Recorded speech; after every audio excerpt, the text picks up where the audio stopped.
Hi ಎಲ್ಲರಿಗೂ ನಮಸ್ಕಾರ. ಎಲ್ಲರೂ ಹೇಗಿದ್ದೀರಾ? ಐ ಹೋಪ್ ನೀವೆಲ್ಲರೂ ತುಂಬಾ ಚೆನ್ನಾಗಿದ್ದೀರಾ ಅಂದ್ಕೊಳ್ತೀನಿ. ಇವತ್ತು ನಾನು ಯಾವುದೇ ರೆಸಿಪಿನ ಶೇರ್ ಮಾಡೋದಕ್ಕೆ ಬಂದಿಲ್ಲ. ನನಗೆ ಸಾಯಿ ಲೋಕಬಾಲ ಕಡೆಯಿಂದ ಒಂದು ಸರ್ಪ್ರೈಸ್ ಗಿಫ್ಟನ್ನು ಕಳಿಸಿದರೆ ಅದರಲ್ಲಿ ಏನಿದೆ ಅನ್ನೋದು ಸಹ ನನಗೆ ಗೊತ್ತಿಲ್ಲ. ಅದನ್ನು ನಿಮ್ಮ ಮುಂದೆ ಓಪನ್ ಮಾಡೋಣ ಅಂತ ತೋರಿಸ್ತಾ ಇದ್ದೀನಿ. ನೋಡಿ, ಈ ರೀತಿಯಾಗಿದೆ ಪ್ಯಾಕ್. ನನಗೆ ಸಾಕಷ್ಟು ಫಸ್ಟ್ ಟೈಮ್ ನನಗೆ ಪ್ರಮೋಷನ್ ವಿಡಿಯೋ ಮಾಡೋದಕ್ಕೆ ಹೆಲ್ಪ್ ಮಾಡಿದಾಗಲಿ ಹಾಗೆ ಒಂದು ಚಾನ್ಸ್ ಅಂತ ಕೊಟ್ಟಿದ್ದು ಸಾಯಿ ಲೋಕಬಾಲ ಅವರೇ. ಇಲ್ಲಿ ಬಾಕ್ಸ್ನ ಓಪನ್ ಮಾಡಿ ಇಟ್ಕೊಂಡಿದ್ದೀನಿ.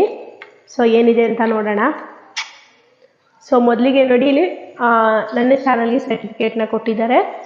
Certificate of applications is presented to Manjula Sandeep and ಹೇಮಸ್ ಲಾಗಿನ್ ಕನ್ನಡ ಅಂತ ನನ್ನ ಚಾನಲ್ನ ನೇಮ್ ಸಹ ಹಾಕಿದ್ದಾರೆ. ಇಲ್ಲಿ ತುಂಬ ಥ್ಯಾಂಕ್ಸ್ ಹೇಳೋದಕ್ಕೆ ಇಷ್ಟಪಡ್ತೀನಿ ನಾನು ಸಾಯಿ ಲೋಕಬಾಲ ಅವ್ರಿಗೆ. ಸೊ ಇದ್ರ ಜೊತೆಗೇ ನೋಡಿ, ಸಾಯಿಬಾಬನ ಫೋಟೋನು ಸಹ ಕಳಿಸ್ಕೊಟ್ಟಿದ್ದಾರೆ. ಫೋಟೋ ಅಂತೂ ತುಂಬಾ ಚೆನ್ನಾಗಿದೆ. ನನ್ನ ಹತ್ರ ಒಂದು ಸಾಯಿಬಾಬಾ